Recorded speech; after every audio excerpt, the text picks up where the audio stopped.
This is Kerrigan and Company. Why have a job when you can have a purpose? When you work for the Northeast Arc, you're joining a team dedicated to creating inclusive communities for people with disabilities.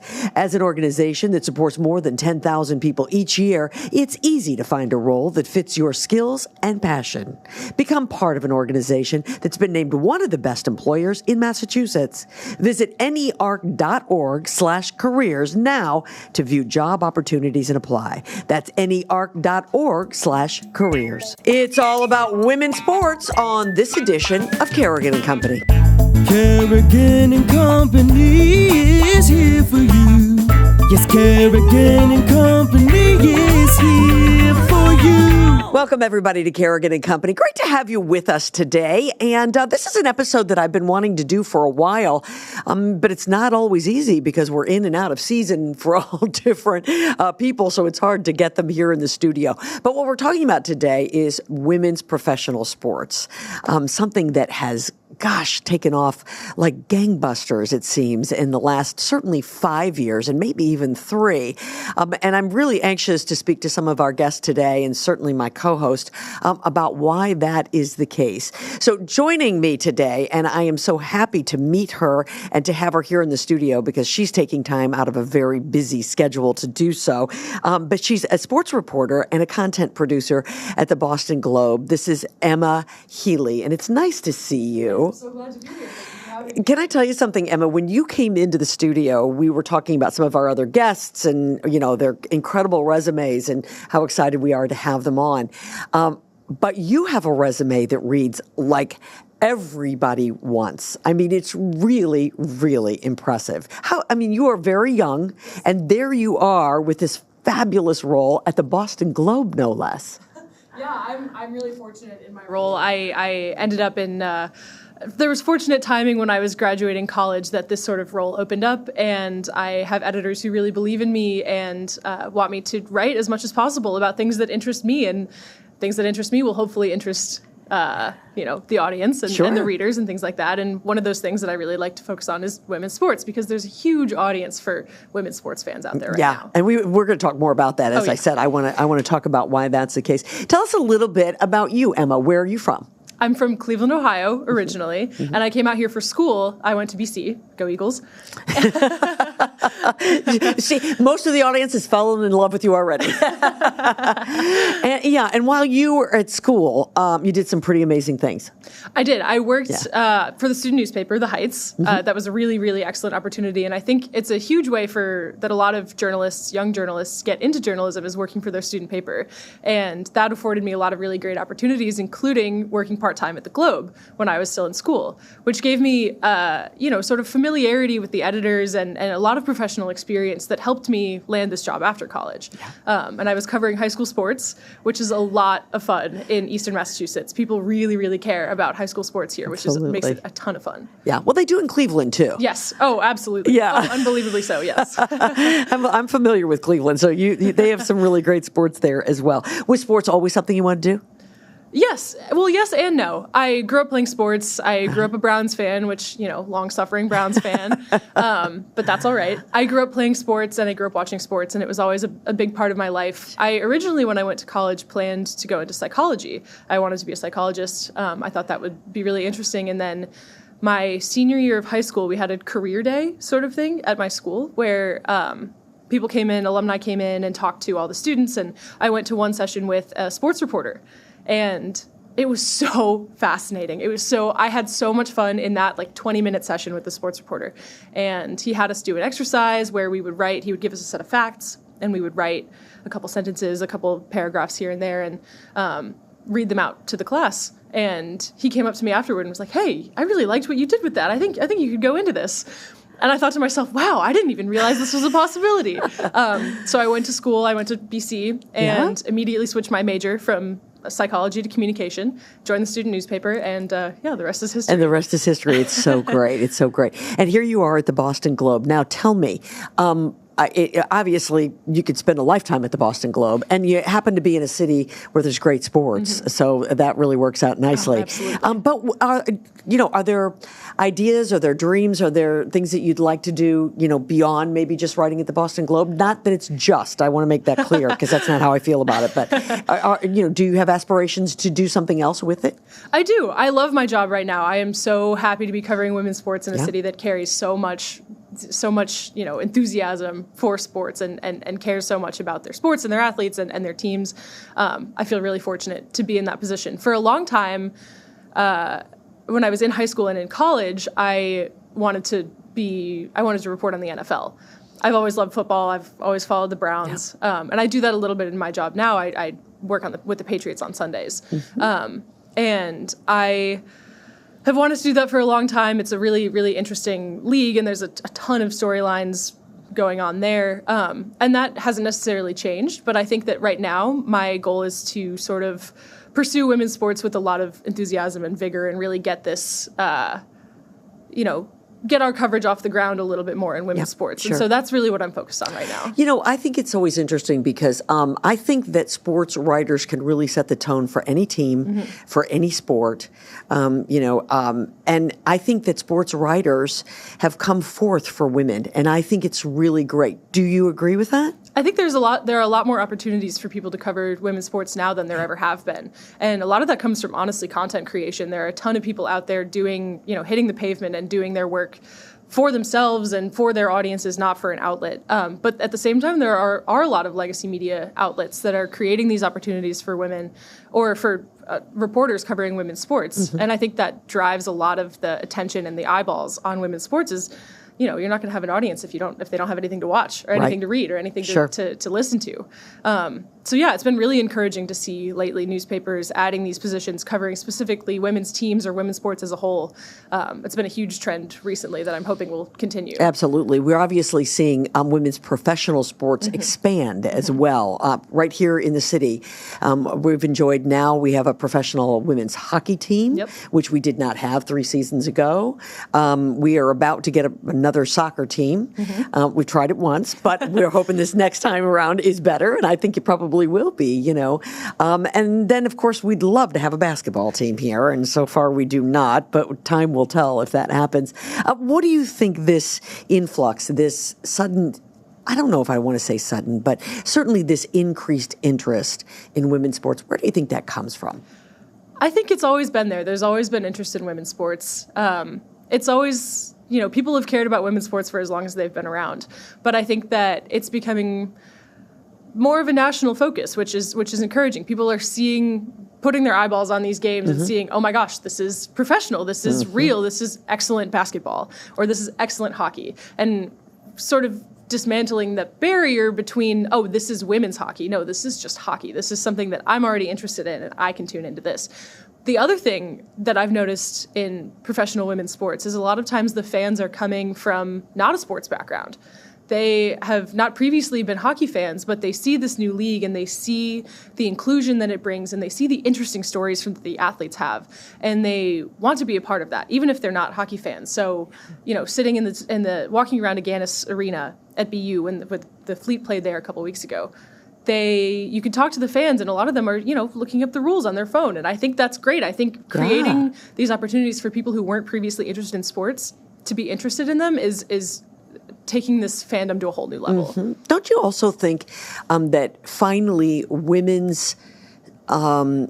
women athletes are standing up for their sports? I think for the longest time, women allowed themselves to be secondary. One of my favorite stories was, 2 years ago during the NCAA tournament, and the women had an area smaller than our desk here for their workout for basketball, and the men had, the biggest place, and the women said, hey, what is this all about? So, women are finally taking up for themselves, right? Oh, absolutely. That was a huge, the picture I'm thinking of is from 2020 when I don't remember which team it was, but one of the NCAA tournament teams posted a picture of their weight room, like you said, and it was just a stack of weights. It was a stack of weights. And then you look at the men's and they have these ballrooms full of workout spaces. yeah, I think that was a really huge turning point for women's sports. Absolutely.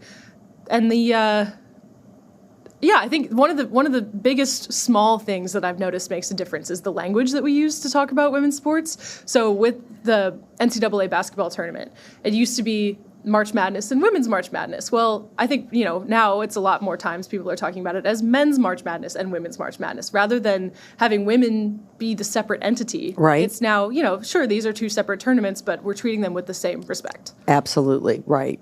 I think also, when was it 2 years ago when women's soccer players decided that it was time to start being paid a little more like their counterparts, which of course we don't see equity there quite yet.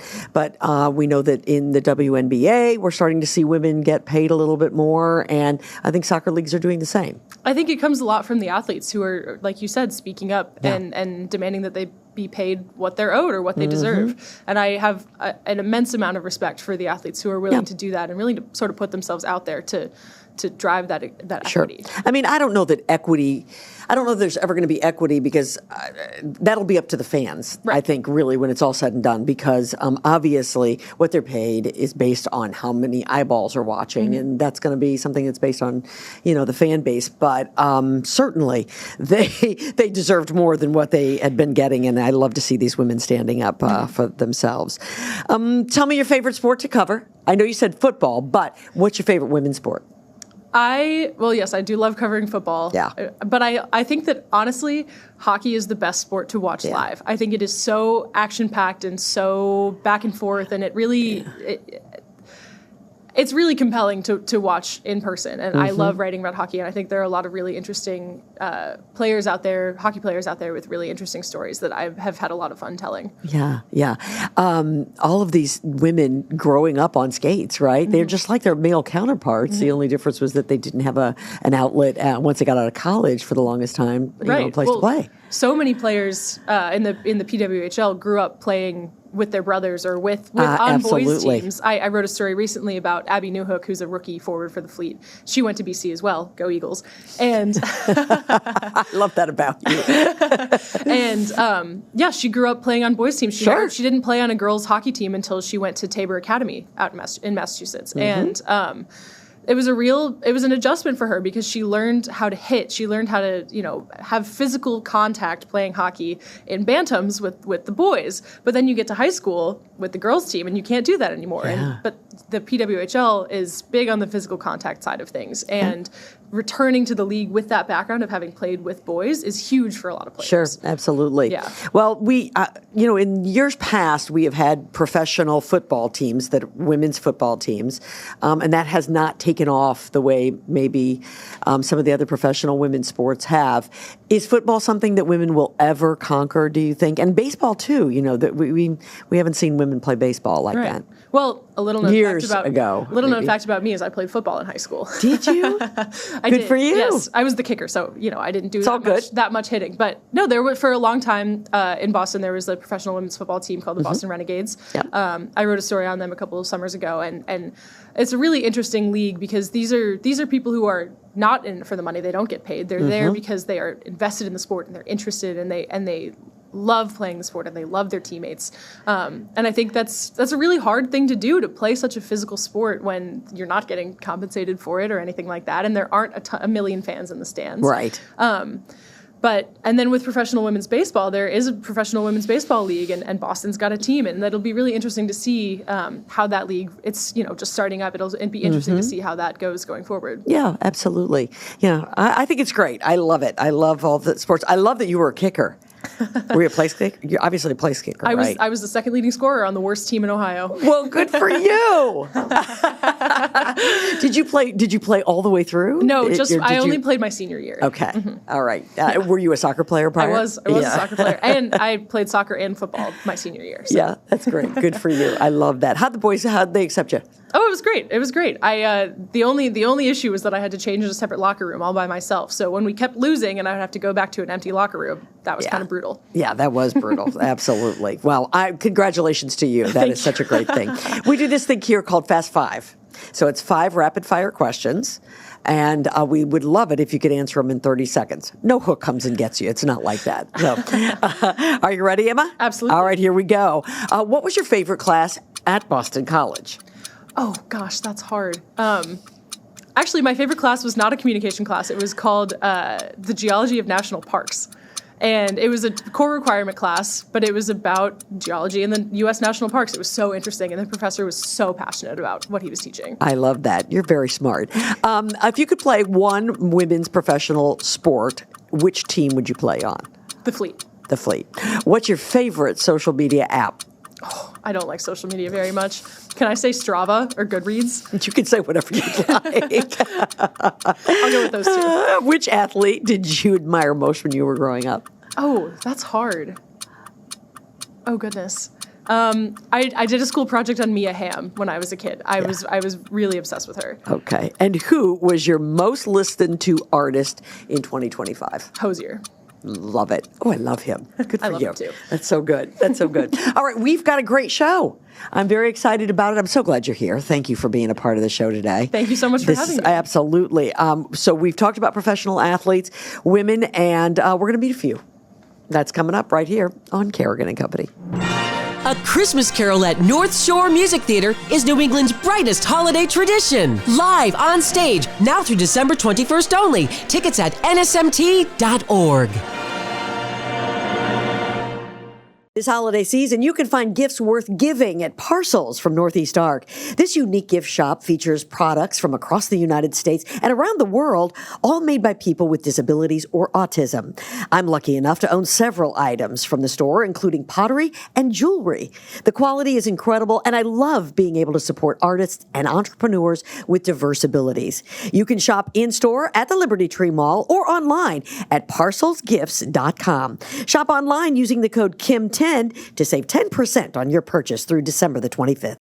This segment of Kerrigan and Company is brought to you by Lucia Lighting and Design, where people in the know go for the best possible lighting and design experience. Welcome back, everyone, to Kerrigan and Company. So happy that Emma Healy from the Boston Globe could keep me company today. It's great to have you here. So glad to be here. Talking about women's professional sports, and you can't talk about professional sports in this city right now unless you're talking about, of course, the Boston Legacy Football Club, which will play their first game in March. We're going to finally see them, which is very exciting. I've been following, them from the beginning. As these wonderful women put this team together. We have women who put the team together, and now we have the whole thing being guided by women, and it's a very exciting time.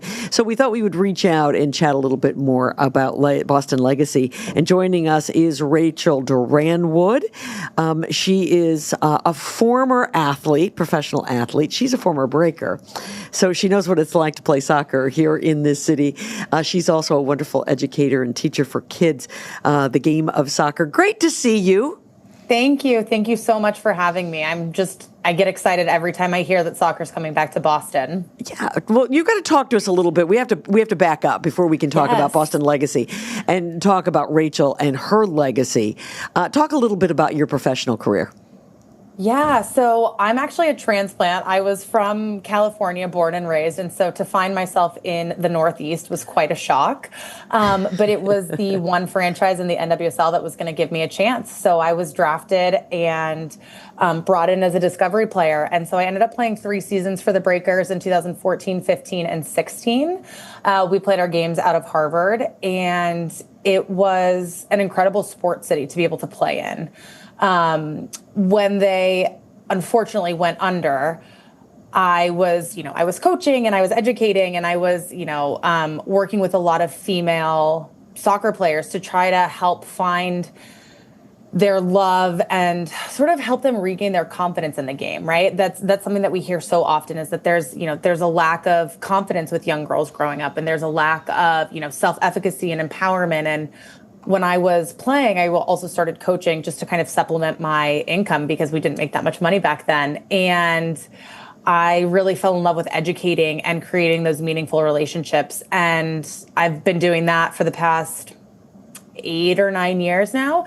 And so when Boston Legacy announced that they were coming, I was like, I want to get in on this. I've lived this. I want to help bring, women's professional soccer back to Boston and do it right and sustain it and have it really be something completely different that we maybe haven't seen yet in terms of educating women on the coaching front, on the playing front, empowering young girls. So I'm thrilled to be a part of it. I started in October and, it's full steam ahead. Yeah, it's amazing to see the return of women's soccer to Boston. It's one thing that I think is so interesting about your role with the Legacy is sort of the community initiatives and the grassroots idea of soccer, which is so huge in American soccer, especially, is starting players very young and getting them involved in the team and getting them involved in the sport from a really early age. I guess how does your coaching experience and your education experience sort of bleed over into your role now with the Boston Legacy? Yeah, that's a great question. I think we've seen, it's interesting because I've been around the sport for so long. I was a product of the youth and club system, right? And now I'm sort of on the other side of it looking back. Mm-hmm. And what's been really interesting to me is how early we've tried to sort of professionalize the game. Both, where I grew up in California and here. And I think that there's been a big push to professionalize players early on. And one of the things that really drew me to Boston Legacy is this idea of community, right? This idea of community and keeping girls in the game. And we've all seen the stats about, I think it's like 97% of C-suite executives were athletes, right? Mm-hmm. 63% of, I don't remember what the numbers are, but they're pretty astounding when you look at the correlation between girls in sport and leadership positions. Mm. And with the Legacy, what I love is that we want to meet every player where he and she is at, which is not coming in and just trying to absolutely professionalize the landscape. We want to meet players. We want them to enjoy the game. We want girls to be able to rely on each other and understand how to work together as a team. We want them to build that foundation in those relationships instead of just coming in and trying to be the best soccer player, right? We want them to be the best people that they can be as well. And I think that that's really different than a lot of the development academies that we've seen kind of over the United States. Let's talk a little bit about the difference that you're seeing, because again, you were a part of the Boston Breakers and unfortunately it didn't survive. Now we have this new team coming to town, Boston Legacy. Yeah. So talk a little bit about the difference, management styles maybe that you see, the approach. Why is Boston Legacy going to be a success where the Breakers could not? I think that there are a number of different reasons. First and foremost is just the growth of women's sports from 10 years ago. The investment is there, the exposure is there, the media is there. There's been such a boom that I think that first and foremost, right, is going to be the foundation that we're then able to build from versus the Breakers, right? There wasn't a huge landscape for it. There wasn't a lot of investment. And so I think that, that's one of the main differences. Organizationally, I look around and when I'm in the office and things like that, I see women everywhere, right? Our 4 founders were women.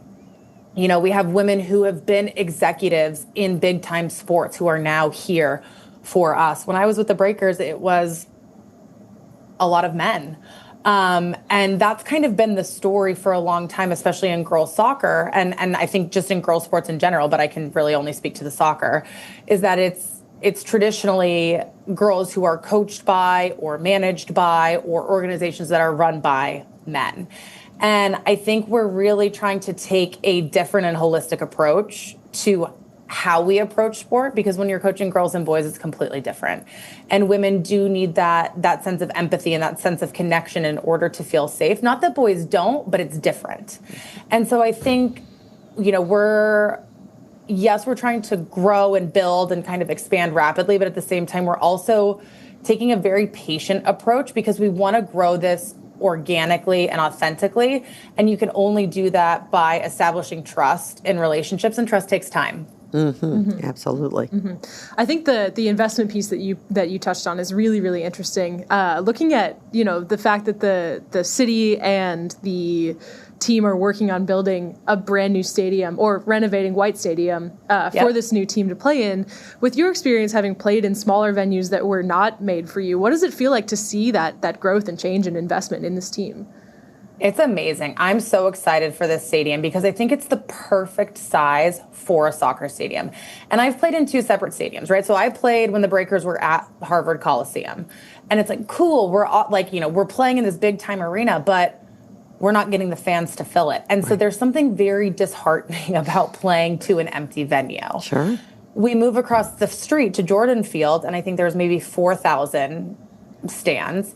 And it's electric. So even though you're playing in front of a smaller population, they're right on top of you, and you can feel that sort of energy and that pulsating, and it really kind of gives you a lift as a player. And so what I'm thrilled to see is, you know, NWSL's breaking records, right? They played at Oriole Park this year, and I think the record was 40,000 people, right? So we're starting to hit those larger numbers for these important games, but overall you can see the actual attendance continues to rise and rise, even in just standard league games. And so I think to have White Stadium built in such a manner where we can almost fill it every single time, that is going to be such an amazing experience for these players. And to have it be, you know, completely redone and revamped, but still have that historic component. I mean, I think that that's what really legacy is all about. And if you look at Boston sports culture in general, it is a legacy. And so I think for us to be playing in the heart of Boston at a newly renovated stadium, which has investment solely for women's sports and for Boston public schools, right? There's this legacy of not only sporting and making history, but also of doing good and giving back. Yeah, terrific. Rachel Duranwood is our guest from Boston Legacy. Why do you think, Rachel, I'm going to ask you the same question that I was asking Emma earlier. Why do you think there is this surge in interest in women's sports? I mean, it's great, and I think all of us are tickled pink, but why do you think it's happened? I think that there are a couple of different factors. I mean, first, you know, I'd be remiss to not mention the Caitlin Clark effect, right? I mean, she came onto the scene in the NCAA and absolutely exploded. And because of how phenomenal she was, it allowed people to sort of enter into a space where they could see the discrepancies of women's sports, right? I think about, you know, the social media campaigns of March Madness and them showing, you know, the women's lifting facilities versus the men's, right? Like it's astonishing. And I remember, you know, I played at UNC, and I remember when my time there, we had to share our locker room with lacrosse in the spring season. And I was like, we won 23 national championships, right? So I think first and foremost, it's kind of that, you know, the Caitlin Clark effect, right? There's now visibility, and athletes have platforms to be able to share these stories. So often women were saying these things, but it wasn't being heard. And I think it was being overshadowed because of the larger investment and the media outlets and the resources that the men's teams had, right? So now we're starting to see that kind of equate. I think the other thing too is, you know, just sort of looking at I'm going to say the social landscape of the United States, right? And there has been a big pushback, I think, for feminism and kind of against the patriarchy, right? And a lot more women are starting to kind of talk about that. And especially in Massachusetts, where we're, you know, a very educated and blue state, you know, I think that people realize women are every bit as capable as men, if not more. And I think that they're starting to see the differences in the way in which we play the games. And so, yes, the sports are the same, but they're also different. And people are starting to really have an appreciation of the way that women play sports. And I know, for example, you know, in soccer, a lot of people like to watch women's soccer more because we don't flop or dive or, you know, we're not into the theatrics. Like, someone will break their face on the field, get up and be like, I'm good to play. I've done that. Like, I've split my head open and I'm like, hey, coach, put me back in, right? And I think people really love that grit. And, you know, you can see it even in, you know, with basketball. The game is so much more technical, right? And they play a different game under the hoop than the men do. So I think that those are kind of the two, the two kind of factors I think that have elevated women's sports. Yeah, I think we said they're just so close to the same thing, and that's I'm glad to hear that you saw it the exact same way. Rachel, we're just about out of time. Let me ask you one final thing. Yeah. Tell me about what will be the perfect season for the Boston Legacy once they get going. Now, let me ask you what you mean by perfect. Do you mean perfect in our first year? Yeah, perfect in the first year. What are you hoping for? Okay, that I can definitely do. So I think for us in our first year, perfection really looks like creating the ultimate fan experience. Mm-hmm. So, we were supposed to be in White Stadium. Now we're not. Now we're at Gillette, right? So, and there's a huge hype about soccer coming to Boston. Right. So I think for us, we want to be a part of that hype, and we want to be able to ride that wave of people continuing to gain awareness of the sport. Soccer is the world sport, right? It's kind of like the universal language. But if you think about Boston, it's not a soccer city yet. Mm-hmm. And so I think for us, perfection looks like having fans show up and then wanting to come back, right? We're in a building year, and it's tough as an expansion team, especially now that we don't have a draft. Right? There are a lot of factors that go into building something from the ground up. And so I think that we're all aware that there are probably going to be growing pains and we're going to learn a lot. But for us, it's really that connection to the fans and solidifying ourselves as a contender in Boston sport culture. Awesome. Yeah, I think that's going to happen. So I think you're going to look forward to a perfect season if that's the case. I hope so. We just want to do our best for the players. We want to do our best for the fans, and there are a lot of really hardworking, caring people that are working on this. And I think when you lead with that kind of energy and good intention, nothing but good follows. Absolutely. I hadn't even really thought about the fact that there could not be a better year for the team to be debuting than 26. Mm-hmm. How perfect is that, right? Yeah. And of course that happens in March, and we'll look forward to that. Thank you, ma'am. Great to meet you. Hopefully you'll come back and see us once we get going, right? Yes, absolutely. Okay. Would love that. We would love it. Rachel, thank you very much. Very much appreciate it. Everybody stay with us. There's lots more coming your way right here on Kerrigan & Company. The holidays are here, and if you're looking to brighten someone's day, I hope you'll consider some of the incredible lighting options at Lucia Lighting and Design for inside or outside the home. Get that special someone the perfect gift they want, but might not buy for themselves from Lucia Lighting and Design at 311 Western Avenue in Lynn. They have so much more than lighting, with several showrooms full of furniture, accessories, art, rugs, and fans. Gift certificates are a great option if you know your gift recipient will want to pick out their own pieces. Learn more at lucialighting.com. Are you ready for the holidays? There's no better way to enjoy them than with Rumsen's Coffee Nog. And it's so easy to make. In a cocktail shaker filled with ice, gently combine 1 ounce of Rumsen's coffee rum and 3 to 4 ounces of Hood Golden Eggnog or your favorite eggnog. Strain over light ice in a glass of your choice. Yum, yum, yummy. Ask for Rumsen's Rum at your local liquor store today. Rumsen's. Life lived. Life enjoyed. This segment of Kerrigan & Company is brought to you by Bill Haney's North Shore Music Theater. Get your tickets to A Christmas Carol on stage December 4th through December the 21st at nsmt.org. Welcome back, everybody, to Kerrigan & Company. Well, Emma, we have just had a chance to talk about, obviously, Boston Legacy, which is very exciting. But I think even more exciting is the fact that we're going to get to talk to a professional soccer player. And this is someone that I know you are very familiar with. You've been following for a long time, and it's just great to have Ally Sentnor here with us. And Ally plays for the Kansas City Current, and this is Ally's second team to play for. And Ally, it is great to have you here. Yeah, thank you so much for having me. You bet. Ally is from Massachusetts, originally from Hanson, which is terrific. And I want you, Emma, to jump in and talk a little bit about Ally and some of her accomplishments. It's pretty amazing. Yeah, absolutely. Well, I mean, to be so young and to be succeeding in the NWSL the way that you are is pretty incredible. I'd love to hear, if you could share with us sort of your career journey and how you ended up, where you are now.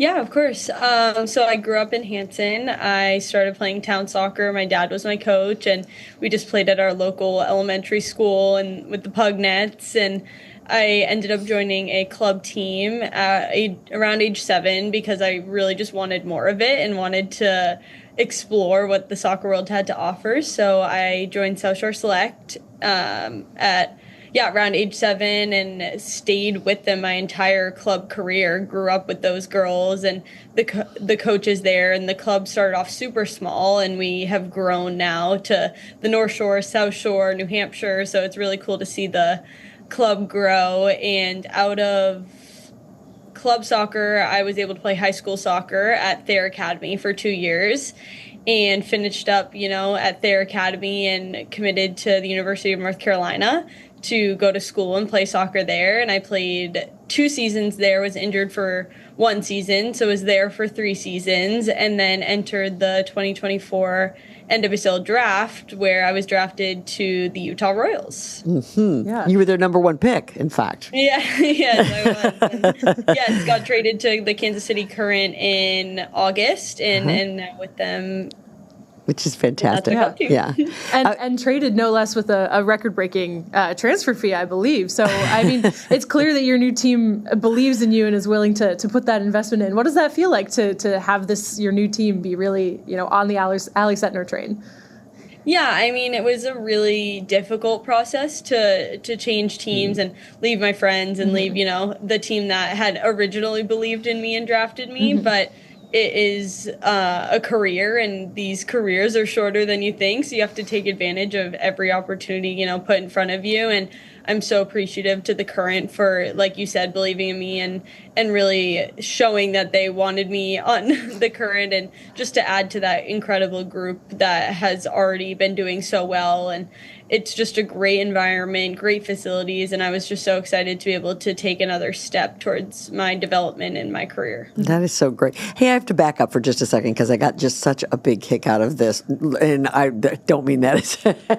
But Dad taught you to kick with both legs, so you're like an ambidextrous soccer player, right? And you started that very, very young, and I read that you scored so much that finally your dad would put you in the goal because he didn't want you outscoring everybody. Yeah, he was the best. He had lots of tricks up his sleeve, He started using my right foot and scoring too much with my right foot that he said I could only score with my left foot. So that really developed the left foot. And then we had a infamous system for going in goal because nobody wanted to do it, where we would pick popsicle sticks. And even when the popsicle stick was picked for your name, still nobody wanted to go in. So of course, me being the coach's daughter, it was always me back there. And so I just learned that I could also dribble out of the back from goalkeeper, which was not very great for the team when we lost the ball, but I had a blast doing it. That's so great. Let's talk about women's professional sports. This entire episode, we have been talking to different people about changes in women's sports. I realize that you have not maybe necessarily been in the professional world as long as some of the other people that we've spoken to, but talk to us a little bit about attitudes when it comes to women's sports. Yeah, I think you can see an evolving landscape with women's sports in a lot of different sports. You see it with the WNBA alongside the NWSL, gymnastics, tennis. You can really just see there's so many more people coming into these sports and really making people want to watch, which is so cool because there's been incredible athletes in the past that have done the same things that we're doing now, but the people now are really starting to take notice. And I think it's really empowering. It's powerful. It's really just incredible because women are doing amazing things. And for that to be noticed and more broadcast, more money being put into these sports, I think there's still a long way to go. But me coming into the league, it was already so amazing to see what the women in that league have put in to get what we have now. And then it's kind of our job to, carry that torch and continue to make it more equitable and, more that a lifestyle you can truly live on. Mm-hmm. Well, and now you see not only your league, the NWSL, expanding by a number of teams next year, but also, the WNBA expanding and the introduction of the PWHL a couple of years ago. It's pretty incredible to see just how much the sport is growing as a whole, and women's sports as a whole as well. Right. To see a potential future opponent for you, but to see your home state get an NWSL team, how does it feel to know that Massachusetts is getting the Boston Legacy next year? Yeah, I think it's so great. I mean, I grew up watching Boston Breakers games and going to when that was, I don't even know if it was called the NWSL at that point. I think that was still the WSL, but going and watching the Boston Breakers games and getting, I still have the ball actually in my room of like all the signatures I have that are probably, idols that I look up to and even teammates today. So I was so sad when that team folded because I think Boston has such an incredible sports city vibes. I went to the Pats game yesterday, love watching, or 2 days ago, love watching the Bruins. So I think to have another team in addition to, the women's hockey team here, I think it's really going to make the city not just a men's sports city, but an entirely just sports city in general. Because the vibes here are just so fun and competitive and, breeds championships. So I think it's just great that there's going to be a home game for me once a year and to see, all the young girls here be able to watch their idols at a local level. Yeah. Well, and it's great to see with the expansion, too. You have an expanded schedule. You're playing more games next year than ever in the NWSL. It'll be, I don't know, is that difficult for you as an athlete to sort of balance that increased workload? Yeah, it definitely changes the season a little bit. More games, maybe some midweek games, but I think it is getting to be more similar to Europe where they have those midweek games, 2 games in a week instead of just the one. So I think it will start to even out the amount of games being played between women's professional soccer players around the world. Yeah, that's so great. Let's talk a little bit about why you think, we've asked the other guests, why you think this shift is happening. One of the things that I think is different is that I'm seeing media covering and women speaking. That feels like a real shift. Yeah, I think you can see that the media outlets and the amount of, broadcast time that women's sports are getting on big channels is growing. And I think that's key to getting just eyes on the sport and getting people to watch the sport. I think it's also the big stars of these leagues, speaking and getting attention from the followings that they have. I mean, they do a lot of work. Like I think about an Alex Morgan as someone who had a huge following in women's soccer. Most people, when they think of a women's soccer player, think of Alex Morgan. She really put in that work for the league, not just herself, to get people to watch it because it's an incredible game to watch. But if you didn't grow up with it, you might not want to turn it on and watch. But these big stars speaking out about how incredible it is and what's going on in the league is making it so that people, want to follow the stories of the players and not just watch the sport. Ally, that makes me think, do you feel a certain amount of pressure as a result of that? Because, if you're a star in the sport, in a women's sport, then you really are carrying a lot of the league, not just your team. When you're a star baseball player, you're carrying yourself and whatever might happen there. But you have a whole league then that is turning to you and asking for, you to step out and to do the right thing and to bring eyeballs.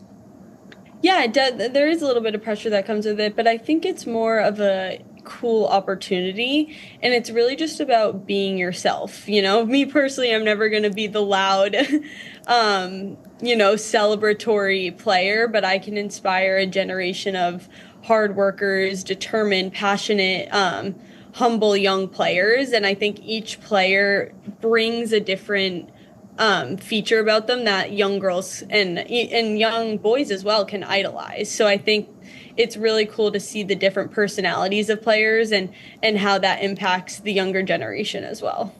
Well, and that's something we've been talking about a lot as well, is the starting fandom and starting involvement in the sport at such a young age is huge for the growth of sports and teams and leagues.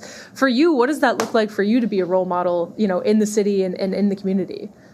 Yeah, I love connecting with my community. It's one of my most favorite parts about the game. And, I was just so excited showing up to training every day and loved it. And I remember certain players like a Sammy Mewis or a Carly Lloyd, coming to a training or doing a speech to our team and how much that means to you as a young player. So it's still crazy to me that I could be that player for younger girls, but it's really cool. And I think that's just a huge part of this game. But I also think, recently you see a lot of young boys at the games too. And I think it's really important that, young boys can have female influencers as well and female idols and the other way around, because that just creates a more, seamless, equitable, and equal kind of playing field. Sure. And I grew up playing on a boys team and training with a boys team. So it really is just cool to see, young boys wanting our signatures at games, because that's evolving. That didn't happen a few years ago.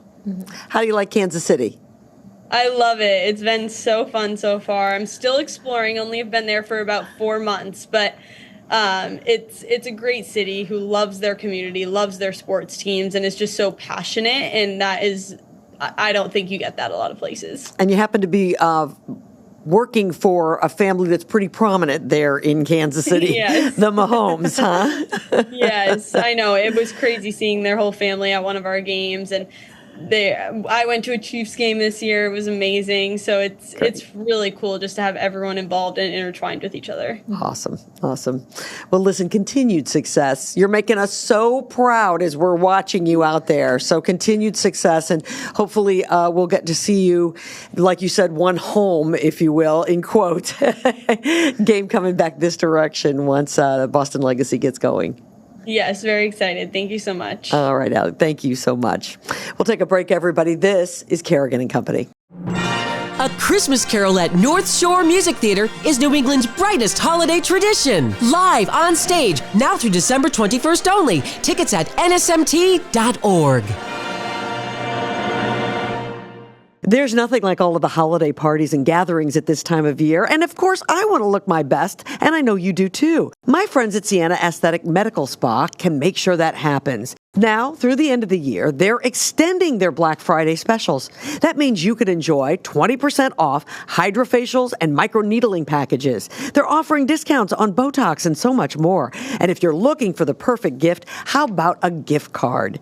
Make an appointment today. Go to siennaaesthetics.com. That's siennaaesthetics.com. This segment of Kerrigan and Company is brought to you by Sienna Aesthetics Medical Spa.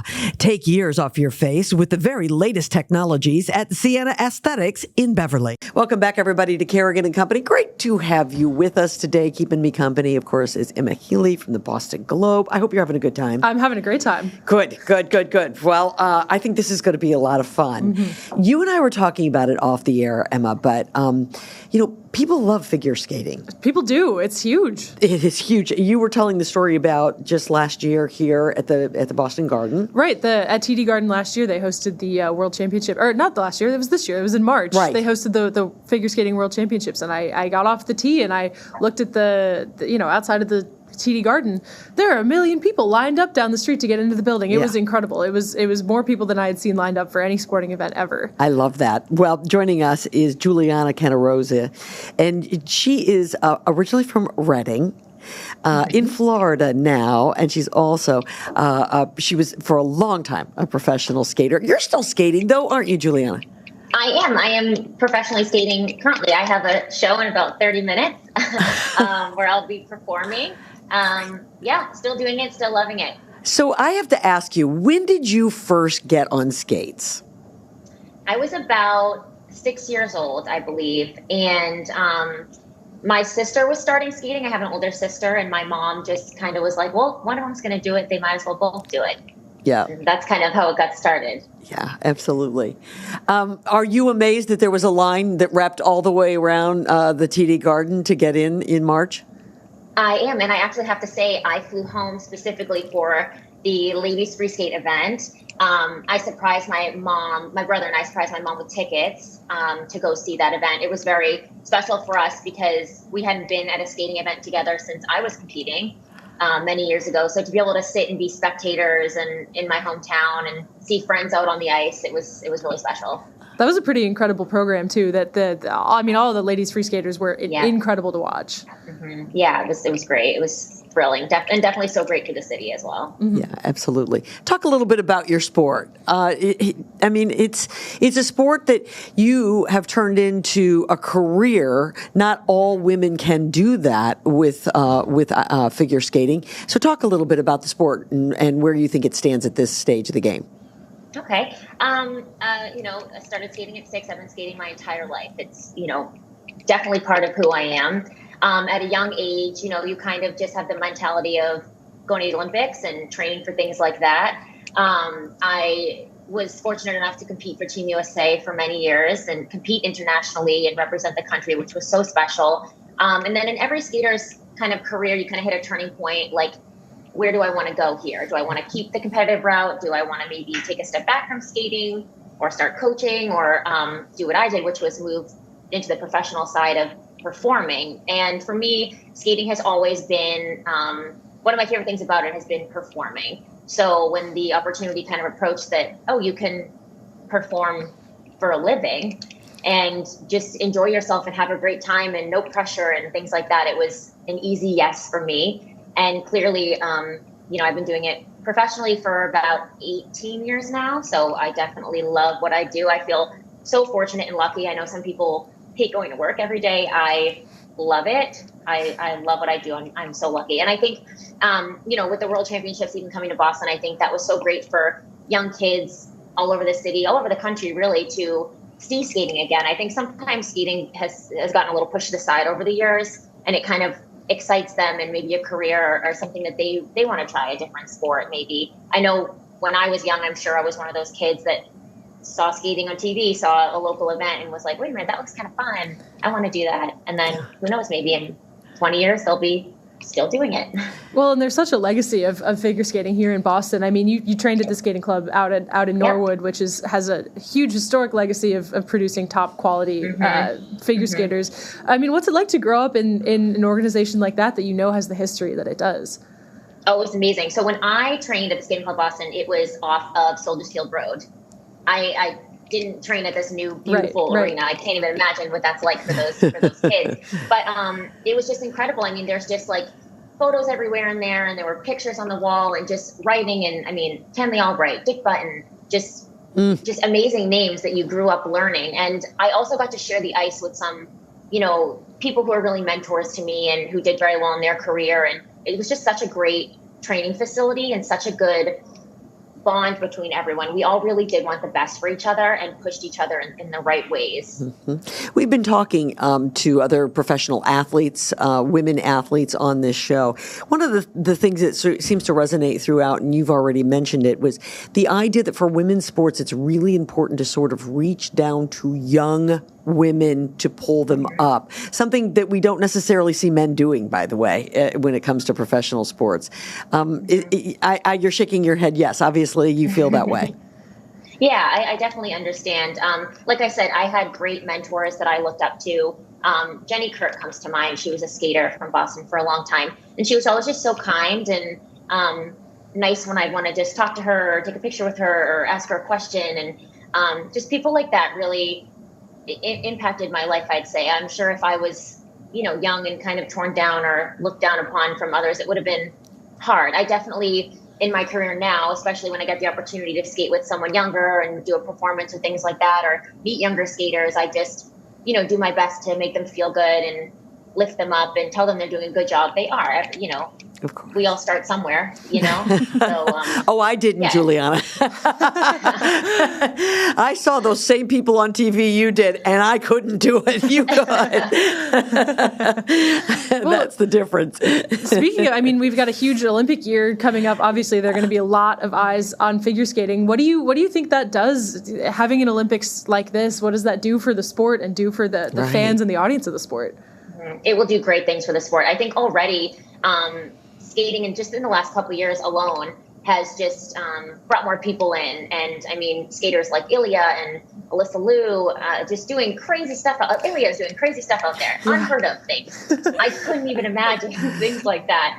But, that brings people who maybe wouldn't have watched figure skating in, maybe hockey fans, and that guy's doing quads and backflips, and that's great. It's exciting for people. Absolutely. And, if families are watching, then kids are watching. Sure. And someone might want to say, again, like, I want to do that. I want to try skating. And I think it will be really, really great for the sport. Yeah, absolutely. Where would you like to see the sport go? Is there another way to professionalize it? Where would I like to see it go? I think, like I just mentioned, Ilya is doing such crazy technical things. Yeah. I would like to see skating kind of take in the more artistic direction. I think we kind of lost that a little bit with trying to get, so many points and doing all these rotations and things like that. And just the quickness of everything. I'd love to see skaters portray stories again. I know in my performances, when I'm out there, I'm telling the audience a story. I'm trying to have them feel what I feel on stage. And I'd love to see more of that with competitive skating. Yeah. It really is. It's a dance form in addition to the fact that it's such an athletic thing to do. And I feel confident that that's how you probably approach it at this stage of the game. How long will you do it? Oh, I don't know. I think you never know. I definitely can say I never thought I would still be here. Yeah. Now, I never, if you had asked me 10 years ago, even probably 5 years ago, I never would have imagined still being here. But like I said, I love it so much, and I want to keep doing it as long as I can. So you also have been an actress. I have. Yeah, and I was just watching you in the Ice Princess. Is that correct? Mm-hmm. So how did that come about? Yeah, so skating has brought me, so many places. I've traveled the world. I've skated in places I never thought I would skate in, all over the country. I skated inside a glacier at one point, which was a crazy experience. But skating led me to that role. I had a choreographer that I worked with for years, and she was hired on to do choreography for the movie. And, kind of just said to a bunch of us kids, like, just go audition, it'll be fun. And so a handful of us went and read for casting directors and thought nothing of it at all, because we don't know what we're doing. And maybe about a month later, I received a call back, and they wanted to see me skate. And again, we thought, this is crazy, sure, we'll skate for you. And then a little while after that, we got a phone call flying me out to LA. And then long story short, I was cast for the role of Zoe Block in Ice Princess. And I was 14 at the time, and it was a whirlwind, incredible, amazing experience. And actually, I feel like that movie alone it had a lot of people start skating after that. I meet people to this day that are like, that movie really changed my life, or it made me want to start skating. And so it's incredible to have been a part of something like that. Yeah. Well, can I tell you something? You look exactly the same. I don't know, pigtails and but you just look sophisticated now, but you look exactly the same. Thank you. Juliana, it's been so great to meet you. Thank you so much for being. We really appreciate you being a part of the show, and continued success. Thank you so much. Have a great day. Thanks, you too. All right. Well, Emma, that is going to do it. We are wrapping this edition up. This has been fun. It's been great. It's been amazing. We've had some really interesting guests on. Boy, we certainly have. And you, of course, being one of them. Thank you so much. Continued success. Thank you. I know that we'll be reading you for a long time. As long as you want to be read, I think, is how long we'll be reading you. But it's been great to meet you. Thank you so much. Thank you so much for having me on. Absolutely. Hey, thanks to all of you, too, for watching. Really appreciate it. If you are watching on YouTube, be sure you hit that subscribe button. And if you're listening, we very much appreciate it. Have a great rest of your week, folks, and we'll see you back here next week. Thanks, everybody, for listening to Kerrigan and Company. To find out who will keep me company and be my co-host on the next episode, be sure you follow us on Instagram, Facebook, X, and TikTok. Kerrigan and Company is recorded at the Big Night Studios at the TD Garden in Boston. You can view the podcast on YouTube and listen to it wherever you get your podcasts. Be sure you tell a friend. The executive producer of Kerrigan and Company is David Thompson, and our social media managers are Grace Kerrigan, Colby Thompson, and Riley Thompson. See you next time.